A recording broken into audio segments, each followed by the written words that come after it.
ചിന്തൂര പൊട്ടിട്ട് ഒരു പൊൻവള കൈയിലണിഞ്ഞ് ചില്ലോലും പൂമ്പട്ടും മെയ്യിൽ ചാർത്തി.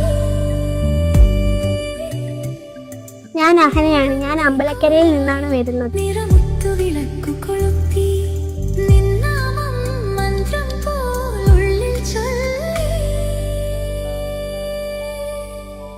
നാളെ എൻ്റെ ബർത്ത്ഡേ ആണ്. അതുകൊണ്ട് എനിക്ക് സെക്കൻഡ് സ്റ്റഡ് കുത്താൻ ആഗ്രഹമുണ്ട്. അതുകൊണ്ടാണ് ഞാൻ ഇവിടെ വന്ന് സെക്കൻഡ് സ്റ്റഡ് വാങ്ങി. ഇവിടെ കുറേ കളക്ഷൻസ് ഉണ്ട്. എനിക്ക് എല്ലാം ഇഷ്ടപ്പെട്ടു.